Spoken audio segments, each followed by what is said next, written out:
Dear friends, I just received your letter as well as your editorial, International Women's Day 2010, A Time to Act.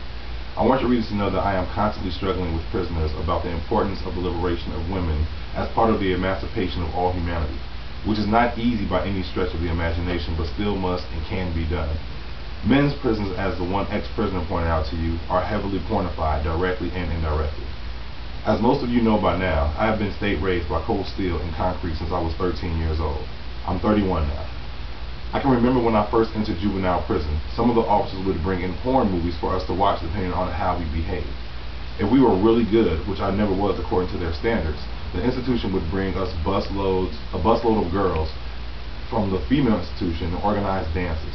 In other words, we had to be good and be considered model prisoners in order to be able to have the privilege to participate in the oppression and exploitation of women.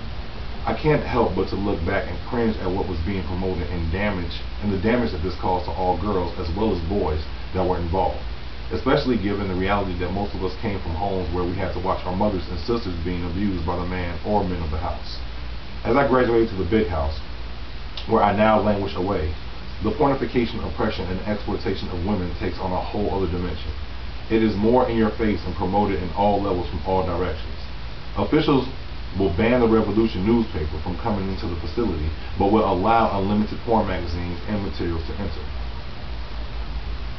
Just the other day, Orange Crush came storming in here armed with their oak sticks, shields, leaded gloves, helmets, and shotguns to do a massive shakedown and humiliation campaign. We were handcuffed and forced to walk with our heads down, and for those who dared to raise their head, they were swiftly beaten and dragged away. Once they got us into the chapel, they lined us up in front of, get this, a giant painting of the Last Supper, where they forced us to strip naked, bend over and spread our ass cheeks, and lift our nutsack, all while we had to look at this Jesus with his white skin and his cold blue eyes. By Menard being located in southern Illinois, you can imagine the implications of this we're all about. Still in all, according to the reactionary prison politics of the day, there was nothing worse than for another man to call another man a bitch. Yet it's perfectly okay for these same men to refer to the women in the world, who truly hold up half the sky, as bitches and hoes. You can rest assured that I will continue to fiercely struggle with prisoners from a revolutionary communist perspective on the importance of the liberation of women, which is a must for the emancipation of all humanity. With this being said, I and my commitment and contribution to getting this done, I would like for you to send me a declaration for women's liberation and emancipation of all humanity.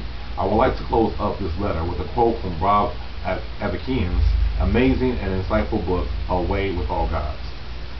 The point is not to apologize for or to exalt bourgeois society and its forms of oppression of women, but in some significant aspects, this is very different in these modern imperialist countries than it is in the countries where federal relations and traditions are remnants of this, continue to exert a significant influence, and where, along with that, patriarchal domination is more overt and entrenched in a traditional form.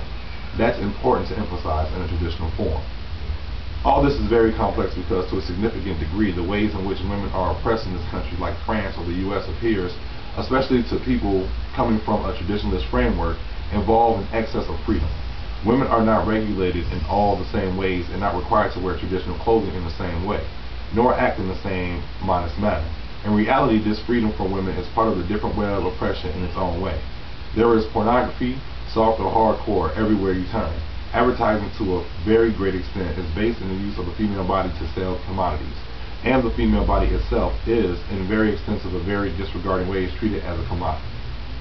Let's all work and struggle to do away with the burqa and thong, hideous embodiments of the degradation of women, which can only thoroughly be done by way of true communist revolution. We must continue to work and struggle towards such a revolution. International Women's Day 2010 is truly a time to act. Revolutionary prisoners stand with and fight alongside the women of the world. Thank you for everything. Continue to provide me with the revolutionary literature such as A Declaration for the Women's Liberation and Emancipation of All Humanity, The Science of the Evolution by Andrea Skybrake, The Science and Revolution by Lenny Wolfe, Communism and Jeffersonian Democracy, Communism, the Beginning of a New Stage, and anything else you feel I need in order to be effective in the fight for a better world. Sincerely. P.S. I would like to send you, if possible, Bible Advocates, A Legal Faith, and Lead to Rational Knowledge, and God in the Original Facets by A. Brooks.